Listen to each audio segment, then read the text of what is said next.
دیکھیے منتظر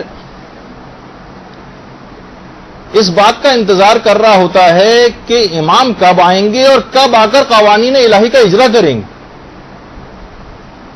کب آ کر امام خدا کے قوانین رائج کریں گے، کب امام آ کر عدل قائم کریں گے۔ یہ کیسے ممکن ہے کہ وہ آئندہ کے دنوں میں تو وہ منتظر اس بات کا انتظار کرے کہ امام کب قوانین الہی کا اجرا کریں گے، اور حال میں ان تمام احکامات کو ترک کر رہا ہو۔ مستقبل میں تو انتظار کر رہا ہے لیکن حال میں ان احکامات کے اوپر عمل پیرا نہیں ہے۔ اس کا مطلب ہے کہ یہ شخص اپنے آپ کو دھوکہ دے رہا ہے، یہ جھوٹا ہے، یہ منتظر امام ہے ہی نہیں۔ دیکھیے کہا جاتا ہے کہ انتظار کے جو 4 عوامل ہیں، انتظار اس چیز کا ہوتا ہے جس کے واقع ہونے کا یقین ہے کہ وہ چیز ہے، جبھی اس کا انتظار کر رہا ہوتا ہے۔ جس کو یقین ہی نہیں ہو وہ انتظار کیوں کرے گا؟ یعنی جس قدر اس کا علم قوی ہوگا اسی قدر انتظار شدید ہوگا۔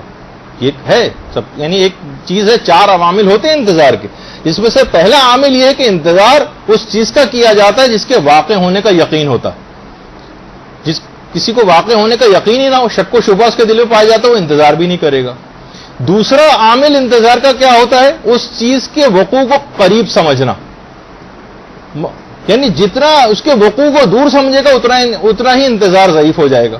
مثلا 5 سال بعد اگر کسی کے ابا کو آنا ہے، آج گئے ہیں ملک سے باہر، 5 سال بعد آئیں گے، تو انتظار یہ بھی کرے گا لیکن ضعیف انتظار ہوگا کہ وہ بہت دور سمجھ رہا ہے، 5 سال بہت بڑا عرصہ ہے اب والد صاحب کے آنے میں۔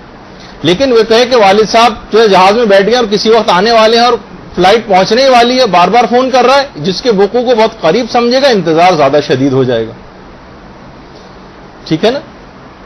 تو یہ ایک چیز ہوتی، تو جتنا وقوع کو قریب سمجھے گا اتنا ہی زیادہ انتظار کرے گا۔ اچھا، جس وقوع پذیر ہونے والی چیز کو وہ چاہتا ہے، جس کو وہ اپنا مطلوب اور مقصود قرار دیتا ہے، اسی کا انتظار کرے گا۔ جو مطلوب ہی نہ ہو اس کو وہ انتظار کیوں کرے گا؟ وہ مطلوب ہی نہیں۔ اچھا، پھر چوتھا عامل اس کے اندر یہ ہوتا ہے کہ جس کے آنے کی اس کو خبر دی جائے، اس سے وہ محبت بھی کرتا ہو تو انتظار کرے گا۔ جس سے محبت ہی نہ ہو اس کا انتظار کیوں کرے گا؟ بہت سے ایسے رشتہ دار جو شادیوں وغیرہ کے اندر، آپ کو پتا ہے کہ آپ کے بہت سے رشتہ دار جو آپ کے نزدیک ناپسندیدہ ہوتے ہیں شادیوں میں، بہرحال وہ بھی آتے ہیں، دوسرے شہر سے آ رہے ہیں، تو آپ کے دل میں ایک بیزاری سی ان کے لیے ہوتی، تو آپ انتظار کب ان کا کریں گے؟ بلکہ آپ چاہیں گے کہ وہ نہ آئیں۔ تو جتنی محبت ہوگی اتنا ہی انتظار شدید ہوگا، جتنی محبت ضعیف ہوگی اتنا ہی انتظار کم ہو جائے گا، اس کا جو ہے کمزور پڑ جائے گا۔ یہ 4 عوامل ہوں گے اگر، تو خود بخود آپ کو انتظار کی صلاحیت آپ میں پیدا ہو جائے گی، چاہے آپ کو کوئی انتظار کا حکم دے یا نہ دے، آپ کو انتظار ہوگا، کیونکہ یہ ممکن ہی نہیں کہ 4 عوامل موجود ہوں اور آپ انتظار نہ کریں۔ یقین ہو کہ آپ کا امام ہے، اس کا ظہور نزدیک ہے، وہ ہمارے مطلوب و مقصود ہیں، ان سے ابھی ہمیں محبت شدید ہے، خود بخود انتظار امام ہوگا، چاہے اس کا حکم دیا جائے آپ کو یا نہ دیا جائے۔ اچھا، اس کے مقابلے میں اس کا اگر آپ الٹا کر لیں، آپ کو امام کی کوئی پرواہ نہ ہو، آپ ان کے ظہور کو بہت دور سمجھ رہی ہوں، امام آپ کا ہدف اور مقصد ہی نہ ہو، اور آپ کو امام سے محبت شدید نہ ہو، تو آپ کو انتظار بھی نہیں ہوگا اور زبردستی حکم دینے کی ضرورت ہوگی کہ بھائی انتظار کرو۔ تو دیکھیے امام خود یہ بات بیان فرماتے ہیں کہ یہ جو کہا جاتا ہے نا کہ بہترین اعمال ہے، امام خود ارشاد اس متعلق فرماتے ہیں کہ تمہیں وہ تمام کام کرنے چاہیے جو تمہیں ہماری محبت سے قریب کریں، اور ان تمام کاموں سے تمہیں اجتناب کرنا پڑے گا جو ہماری محبت سے تم کو دور کر رہے ہیں۔ تمہاری کوئی بھی خبر ہم سے پوشیدہ نہیں۔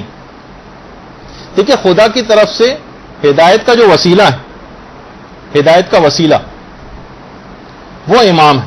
اچھا، بندوں کی طرف سے ہدایت کی جو قبولیت ہے وہ اس کی دلیل کیا ہے؟ اطاعت۔ امام خدا کی طرف سے ہدایت کا ذریعہ ہے، لیکن بندہ اس ہدایت کو قبول کر رہا ہے، اس کی دلیل کیا ہے؟ اس کی دلیل اطاعت۔